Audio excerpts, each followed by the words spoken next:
एकदन्ताय विग्रहे वक्रतुण्डाय धीमहि तन्नो दन्ति प्रचोदयात्। बोलिए गणेश भगवान की जय।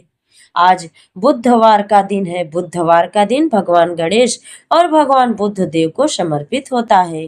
कहा जाता है कि आज के दिन जो भी इस पावन कथा को अंत तक सुनता है उसकी सभी मनोकामनाएं भगवान गणेश और बुद्ध देव अवश्य पूर्ण करते हैं। तो आप सभी से हाथ जोड़कर निवेदन करती हूँ कि कथा को अंत तक अवश्य सुनिए। अगर कथा अच्छी लगे तो कमेंट में जय श्री गणेश और जय बुद्ध देव जरूर लिखे। आइए पूरे श्रद्धा भाव से कथा को श्रवण करते हैं। बोलिए गणेश भगवान की जय, बुद्ध देव की जय। अगर आपके घर में बार बार दुख आता है तो आपको क्या इस बात के इस कारण का कुछ भी अंदाजा है? बच्चे हर समय परेशान रहते हैं, आपकी मेहनत का फल किसी और को मिल जाता। अगर आपको लगता है कि भगवान आपकी सुन ही नहीं रहे तो आज की यह पावन कथा आपके लिए ही है। एक कहानी नहीं बल्कि भगवान गणेश के प्रेम और कृपा का जीवन प्रमाण है। कहा जाता भगवान गणेश सबसे पहले अपने भक्त के मन को देखते हैं। उसके लिए धन का कोई मूल्य नहीं, वो सोने के महल नहीं, उन्हें चाहिए केवल सच्चा विश्वास, निर्मल हृदय और निष्कपट प्रेम। आज की कथा एक छोटी सी कन्या की है जिसके पास पहनने के लिए अच्छे कपड़े नहीं थे, खाने के लिए भरपेट भोजन नहीं था, रहने के लिए घर नहीं थे, लेकिन उसके पास एक ऐसी संपत्ति थी जो बड़े बड़े राजाओं के पास भी नहीं थी। वह था भगवान गणेश पर उसका अटूट विश्वास। उस नन्ही सी बच्ची ने कभी भगवान से धन नहीं मांगा, न कभी महल घर मांगा। उसने केवल इतना कहा कि हे गणपति बप्पा, आप मुझे कभी अकेले मत छोड़ना। और भगवान ने उसकी यह छोटी सी प्रार्थना ऐसे स्वीकार की कि पूरा गांव उसकी लीला देखकर आश्चर्य में रह गया। आज यह कथा सुने तो अपने मन से सभी चिंताएं दूर रखे, भगवान के चरणों में मन लगाकर पूरे मन से गणपति बप्पा का नाम लीजिए और विश्वास रखिए कि जो भगवान उस छोटी सी कन्या की पुकार सुन सकते हैं तो वह आपकी पुकार भी अवश्य सुनेंगे। मन ही मन बोलिए जय श्री गणेश। बहुत समय पहले नीलवन नामक एक छोटा सा गांव था। उसी गांव के किनारे मिट्टी की एक छोटी सी झोपड़ी में 8 साल की एक कन्या थी जिसका नाम गौरी था। गौरी की माँ कई वर्षों पहले इस संसार को छोड़कर चली गई थी। उसके पिता हरिदास जंगल से लकड़ियां काट कर बेचते थे। जो थोड़ा बहुत धन मिलता उसी से दोनों का जीवन धीरे धीरे चलने लगा। गरीबी इतनी थी कि कई बार दोनों को एक समय का भोजन करके ही सोना पड़ता था। लेकिन उस छोटी सी झोपड़ी में एक ऐसी चीज थी जो पूरे गांव के बड़े बड़े घरों में नहीं थी। झोपड़ी के एक कोने में मिट्टी से बने भगवान गणेश की छोटी सी प्रतिमा थी। हर सुबह गौरी सबसे पहले उसी प्रतिमा के सामने बैठती, पास के तालाब से जल लाती, मंगल जंगल से हरी धूप चुनकर लाती, जंगल से फूल तोड़कर भगवान को अर्पित करती और अपनी मीठी सी आवाज में कहती, गणपति बप्पा आज भी मेरे बाबा की रक्षा करना, उन्हें सुरक्षित घर भेज देना। अगर संभव हो तो आज किसी भूखे को भोजन मिल जाए। हरिदास जब यह सुनते तो उनकी आंखों में आंसू भर आते। वे कहते, बेटी अपने लिए भी कुछ मांग लिया करो। गौरी हंस कर कहती, जिसने के घर गणपति बप्पा रहते हैं उसे और क्या चाहिए। पूरा गांव उसकी भक्ति को देखता था। कुछ लोग उसकी श्रद्धा की प्रशंसा करते लेकिन कुछ लोग उसका मजाक भी उड़ाते। गांव का एक धनवान साहूकार महेंद्र अक्सर कहता, मिट्टी की मूर्ति से कभी किसी का भाग्य नहीं बदलता। अगर भगवान होते तो यह बच्ची आज गरीब क्यों होती। गौरी यह सब सुनकर भी मुस्कुराती। वह केवल इतना कहती, भगवान देर करते हैं लेकिन अंधेर नहीं करते। एक दिन बुधवार की सुबह गौरी हर रोज की तरह भगवान गणेश की पूजा कर रही थी। तभी एक बहुत वृद्ध और थका हुआ साधु उनकी झोपड़ी के सामने आकर बैठ गए। उनके चेहरे पर थकान थी, पैरों में धूल लगी थी और आंखों पे बहुत गहरा करुणा दिखाई दे रहा था। उसने धीमी आवाज में कहा, बेटी क्या मुझे थोड़ा सा जल मिल सकता है। गौरी तुरंत दौड़ गई और मिट्टी के घड़े से ठंडा जल लेकर आई। साधु ने जल पिया और मुस्कुराकर कहा, अगर मैं कहूं कि मुझे बहुत भूख लगी है तो क्या तुम मुझे भोजन भी दोगी? गौरी कुछ क्षण चुप रही। घर में केवल 2 सूखी रोटियां थीं जो उसके पिता के लिए रखी गई थी। उसने एक बार भगवान गणेश की प्रतिमा की ओर देखा, फिर बिना कुछ सोचे दोनों रोटियां साधु के सामने रख दी और हाथ जोड़कर बोली, बाबा आप खा लीजिए, मेरे गणपति बप्पा मेरे बाबा को आज भूखा नहीं रहने देंगे। साधु ने गौरी की ओर बड़ी गहरी दृष्टि से देखा। उसकी आंखों में एक अद्भुत तेज चमक रहा था और उसी क्षण उस छोटी सी झोपड़ी में एक दिव्य लीला आरंभ होने वाली थी, जिसे देखकर स्वयं पूरा नीलवन गांव हमेशा भगवान गणेश की महिमा का गुणगान करने वाला था। साधु ने प्रेम से दोनों रोटियां खाई और गौरी के सिर पर हाथ रखकर कहा, बेटी गौरी, तुम्हारे घर में अन्न कम है लेकिन तुम्हारे हृदय में करुणा का भंडार है। जिसने भूखे को अपना सब कुछ दे दिया उसके घर से भगवान कभी खाली हाथ नहीं लौटते। गौरी मुस्कुराकर बोली, बाबा अगर मेरे गणपति बप्पा प्रसन्न है तो मुझे किसी बात का डर नहीं। साधु ने जाते समय केवल इतना कहा, आने वाले 3 बुधवार तुम्हारे धैर्य की परीक्षा होगी। बेटी जो कुछ भी हो अपने गणपति पर विश्वास मत छोड़ना। यह कहकर वह धीरे धीरे जंगल की ओर चले गए। शाम को हरदास लौटे तो उनके हाथ खाली थे। उन्होंने दुखी होकर कहा, आज लकड़ियां कोई खरीद कर ही नहीं ले गया। और जब घर पहुंचे तो देखा कि उनके लिए रखी रोटियां भी नहीं थी। गौरी ने सारी बात सच सच अपने पिताजी को बता दी। हरिदास कुछ क्षण शांत रहे, फिर मुस्कुराकर बोले, बेटी मुझे तुम पर बहुत गर्व है। भूखे को भोजन देना ही सबसे बड़ा धर्म है। उस रात दोनों ने केवल जल पीकर भगवान गणेश का नाम लिया और सो गए। सुबह जब गौरी उठी तो उसने देखा कि झोपड़ी के बाहर लकड़ियों का एक गट्ठा बड़ा सा रखा है। पास ही कुछ ताजे फल और अनाज भी। जी किसने रखा था किसी को कुछ नहीं पता। हरिदास ने गांव में बहुत से पूछे लेकिन किसी ने कुछ नहीं बताया। गौरी मन ही मन मुस्कुराई। उसे लगा उसके गणपति बप्पा ने उसकी लाज रख ली। कुछ ही दिनों बाद दूसरा बुधवार आया। गौरी ने पहले की तरह पूजा की, धूप चढ़ाई, फूल चढ़ाई और प्रार्थना की, हे गणपति बप्पा मुझे कभी अभिमान मत देना और अब कभी आपका नाम भूलने मत देना। उसी दिन गांव के साहूकार महेंद्र की नजर गौरी पे पड़ी। वह उसकी भक्ति से चिढ़ता था। उसने सोचा, आज इस बच्ची का विश्वास तोड़कर ही रहूंगा। रात होने पर वह चुपके से गौरी की झोपड़ी के पास आया और भगवान गणेश की मिट्टी की प्रतिमा उठाकर जंगल में फेंक दिया। सुबह जब गौरी पूजा करने पहुंची तो चौकी खाली थी। क्षण भर के लिए उसकी आंखें भर आई, लेकिन उसने रोने के बजाय हाथ जोड़ लिया और वह बोली, हे बप्पा अगर कोई आपको अपने घर ले गया हो तो वहां से भी कृपा करना। मैं नई प्रतिमा बना लूंगी क्योंकि आप मिट्टी में नहीं मेरे विश्वास में रहते हैं। इतना कहकर वह तालाब के किनारे गई, अपने हाथों में मिट्टी लाई, बहुत प्रेम से भगवान गणेश की दूसरी प्रतिमा बनाई, धूप चढ़ाई और पहले से भी अधिक भक्ति से पूजा करने लगी। उसी समय जंगल में महेंद्र ने देखा कि जिस प्रतिमा को उसने फेंका था उसके पास एक विशाल हाथी शांत भाव से खड़ा था, जैसे किसी की रक्षा कर रहा हो। डर के मारे उसका शरीर कांप उठा। वह भागता हुआ गांव लौट आया, लेकिन उसने किसी को कुछ नहीं बताया।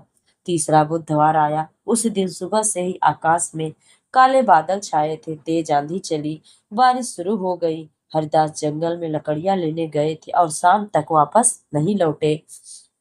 गांव वाले कहने लगे, इतने भयानक तूफान में कोई जीवित नहीं बच सकता। यह सुनकर गौरी की आंखों से आंसू बहने लगे, लेकिन उसने भगवान गणेश के सामने दीपक जलाया। वह रोती हुई बोली, हे विघ्नहर्ता, मेरे बाबा को कुछ हो गया तो इस संसार में मेरा कोई नहीं हो रहेगा, लेकिन मुझे आपके न्याय पर पूरा विश्वास है। आप मेरे बाबा को सुरक्षित लौटा दीजिए। मैं जीवन भर बुधवार आपका व्रत रख करूंगी और जितना बन सके उतने भूखे को भोजन कराऊंगी। पूरी रात वह दीपक जला के सामने ही बैठी रही। उसकी आंखें द्वार पर लगी थी और उसके होठों पर एक ही नाम था, गणपति बप्पा मोरिया, गणपति बप्पा मोरिया। आप लोग भी बोलिए, गणपति बप्पा मोरिया। उधर उसी समय घने जंगल के बीच हरिदास रास्ता भटक चुके थे। चारों ओर अंधेरा था। तभी अचानक दूर से एक अद्भुत प्रकाश दिखाई दिया। उस प्रकाश के बीच एक गोल मटोल बालक मुस्कुराता हुआ खड़ा था। उसके हाथ में एक छोटा सा दीपक था और वह बिना कुछ बोले हरदास को अपने पीछे आने का संकेत कर रहा था। हरदास उस बालक के पीछे चलते गए। कुछ ही देर में वे सुरक्षित जंगल से बाहर निकल गए। उन्होंने मुड़कर उस बालक को धन्यवाद करना चाहा, लेकिन वहां कोई नहीं था। केवल जमीन पर कुछ हरी धूप पड़ी थी और वातावरण में मोदक की मधुर सुगंध फैल रही थी। हरदास सब समझ चुके थे। उनकी आंखों से आंसू बहने लगे। उन्होंने हाथ जोड़कर कहा, हे गणपति बप्पा, मेरी बेटी की भक्ति के कारण आपने आज मेरे प्राण बचा लिए। जब हरदास सकुशल घर पहुंचे तब गौरी दौड़कर उनसे लिपट गई। दोनों की आंखों से आंसू बह रहे थे। हरदास ने कांपती हुई आवाज में जंगल की सारी घटना सुनाई। उन्होंने बताया कि किस प्रकार एक दिव्य बालक दीपक लेकर उन्हें अंधेरे जंगल से बाहर ले आया और फिर अचानक अदृश्य हो गया। गौरी ने भगवान गणेश की प्रतिमा के सामने सिर झुका दिया और बोली, हे बप्पा, आपने मेरी लाज रख ली। उस दिन से हरिदास का विश्वास भी पहले से और अधिक हो गया। लेकिन गांव का साहूकार महेंद्र अब भी अपने अहंकार में डूबा हुआ था।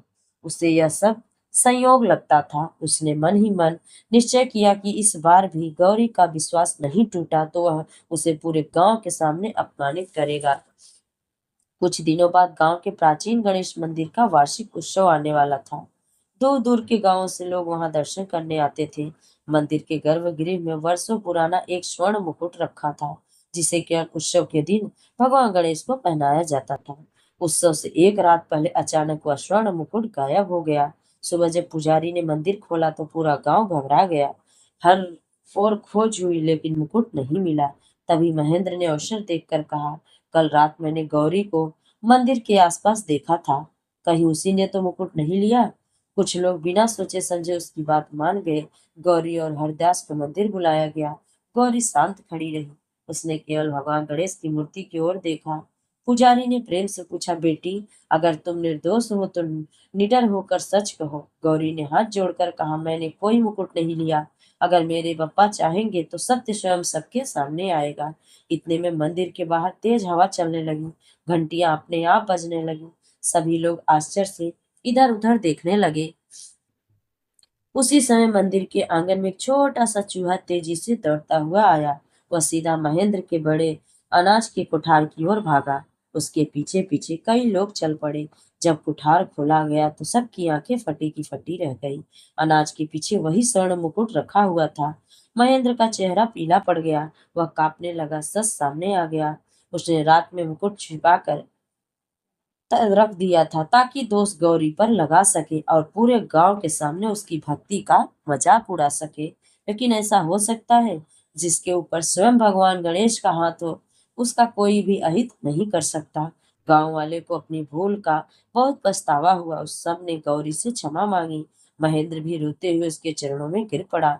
वह बोला, बेटी, मुझे क्षमा कर दो। मैं तुम्हारी गरीबी देखकर तुम्हें कमजोर समझ लिया, लेकिन मैं यह नहीं जान पाया कि जिसके साथ भगवान गणेश खड़े हों उन्हें कोई भी पराजित नहीं कर सकता। गौरी ने उठाया और कहा, क्षमा मांगने वाला कभी छोटा नहीं होता। सच में आप पश्चाताप कर रहे हो तो आज से किसी गरीब का अपमान मत करना। उसी क्षण मंदिर में रखी भगवान गणेश की प्रतिमा के मुख पर ऐसी दिव्य मुस्कान दिखाई दी, उपस्थित सभी लोगों के शरीर में रोमांच सा छा गया। मंदिर में रखे दीपक बिना किसी के छुए और अधिक जलने लगा। सुगंधित हवा पूरे वातावरण में फैल गई। पुजारी की आंखों से आंसू बहने लगे। उन्होंने ऊंची आवाज में कहा, आज स्वयं विघ्नहर्ता ने अपनी भक्त की रक्षा की है। जिसका विश्वास अटल होता है उसकी रक्षा स्वयं गणपति करते हैं। पूरा गांव एक साथ जयकारा करने लगा, गणपति बप्पा मोरिया, गणपति बप्पा मोरिया। लेकिन भगवान की सबसे बड़ी कृपा अभी बाकी थी। उसी रात गौरी को स्वप्न में स्वयं भगवान गणेश के दिव्य दर्शन होने वाले थे और वही स्वप्न उसके जीवन के साथ साथ पूरे नीलवन गांव का भाग्य बदलने वाला था। उस रात गौरी ने भगवान गणेश का नाम लेते लेते अपनी आंखें बंद की और कब उसे नींद आ गई उसे पता भी नहीं चला। स्वप्न में उसने देखा कि चारों ओर अद्भुत प्रकाश फैल गया। सुगंधित पुष्पों की वर्षा हो रही, मधुर वीणा और शंख की ध्वनि वातावरण में गूंज रही। उसी दिव्य प्रकाश के बीच भगवान गणेश अपने मनोहर स्वरूप में विराजमान है। उनके मुख पर वात्सल भरी मुस्कान और उनकी दृष्टि करुणा से भरी है। गौरी उन्हें देखते ही दौड़कर उनके चरणों पर गिर पड़ी। उसकी आंखों से आंसू बहने लगी। वह बोली, हे बप्पा, मुझे कुछ नहीं चाहिए, बस मेरे बाबा हमेशा सुखी रहे और मेरे गांव में कोई भूखा न रहे। भगवान गणेश मुस्कुराए। उन्होंने अपने कर कमलों से गौरी के सिर पर हाथ रखकर बोले, बेटी, संसार में बहुत लोग मुझसे धन मांगते हैं, लेकिन बहुत से लोग वैभव मांगते हैं, बहुत लोग अपने सुख मानते हैं, लेकिन तुमने कभी अपने लिए कुछ नहीं मांगा। तुमने भूखे को भोजन दिया, दुखी को सम्मान दिया, अपने पिता की सेवा की। तुमने अपना अपमान सह कर भी किसी से ईर्ष्या नहीं किया। यही सच्ची भक्ति है। मैं तुमसे अत्यंत प्रसन्न हूँ। आज से तुम्हारे घर में अन्न की कभी कमी नहीं होगी। तुम्हारे पिता का परिश्रम सफल होगा और आज जो भी श्रद्धा से इस कथा को सुनेगा, बुधवार के दिन सच्चे मन से मेरा स्मरण करेगा, उसके जीवन के विघ्न धीरे धीरे दूर होंगे। इतना कहकर भगवान गणेश ने अपनी सूंड से गौरी के मस्तक को छुआ। उसी क्षण गौरी की नींद खुल गई। सुबह जब उसने अपनी छोटी सी झोपड़ी का द्वार खोला तो वह आश्चर्य से खड़ी रह गई। झोपड़ी के बाहर अनाज की बोरियां रखी थी, फल, सब्जियां और लकड़ियों के बड़े बड़े गट्ठर रखे थे। पास ही एक बैलगाड़ी खड़ी थी। उस पर एक पत्र रखा था। उसमें लिखा था, यह सहायता उस परिवार के लिए है जिसने हमें सिखाया कि सच्चा धन विश्वास होता है। जिसने भेजा था किसी को कभी पता नहीं चला। हरिदास ने हाथ जोड़कर भगवान गणेश को प्रणाम किया। धीरे धीरे उनका जीवन बदलने लगा। उन्होंने कभी उस धन का अहंकार नहीं किया। उन्होंने गांव में एक छोटा सा गणेश मंदिर बनवाया। हर बुधवार वहां भजन होने लगे, भूखों को भोजन कराने जाने लगा, गरीब बच्चों को वस्त्र दिए जाने लगे। साहूकार महेंद्र भी पूरी तरह बदल चुका था। वह हर बुधवार मंदिर आता, अपने हाथों से प्रसाद बांटता और हर बार गौरी से कहता, बेटी, तुमने मुझे सिखाया कि भगवान तक पहुंचने का मार्ग धन से नहीं बल्कि विनम्रता और सेवा से होता है। वर्ष बीतते गए, गौरी बड़ी हुई, लेकिन उसकी भक्ति कभी छोटी नहीं हुई। उसका जीवन पूरे क्षेत्र के लोगों के लिए प्रेरणा बन गया। दूर दूर से लोग उसकी कथा सुनने आने लगे। हर कोई यही कहता, जिस घर में भगवान गणेश का नाम प्रेम से लिया जाता है वहां देर हो सकती है, लेकिन कभी अंधेर नहीं हो सकता। इसलिए जो भी श्रद्धा और विश्वास के साथ बुधवार का व्रत करता है, प्रातः स्नान करके भगवान गणेश को धूप अर्पित करता है, सिंदूर चढ़ाता है, मोदक या गुड़ का भोग लगाता है, गरीब और भूखों की सहायता करता है, झूठ, अहंकार और क्रोध से दूर रहता है, उसके जीवन के विघ्न धीरे धीरे एक दिन जरूर समाप्त होते हैं। भगवान गणेश उसकी बुद्धि को निर्मल करते हैं, उसके परिवार में सुख शांति आती है, कार्य सिद्ध होते हैं और जीवन में शुभता का वास होता है। अगर इस कथा ने आपके हृदय को छुआ है तो मन ही मन श्री गणेश का नाम लीजिए। पूरे विश्वास से बोले, हे विघ्नहर्ता, मेरे जीवन के सभी विघ्न दूर करिए और मुझे सदैव धर्म, सत्य, सेवा और भक्ति के मार्ग पर चलने की शक्ति दीजिए। सब मिलकर प्रेम से बोले, गणपति बप्पा मोरिया, मंगल मूर्ति मोरिया, जय श्री गणेश। आशा करती हूँ आप सभी ने कथा को अच्छे मन से अंत तक अवश्य सुने होंगे। अगर आप सभी ने कथा अच्छे से सुना है और कथा अच्छी लगी है तो कमेंट जरूर करिएगा और लाइक, शेयर, चैनल को सब्सक्राइब जरूर करिएगा। कमेंट में जय गणेश, जय बुद्धदेव जरूर लिखिएगा। जय श्री हरि।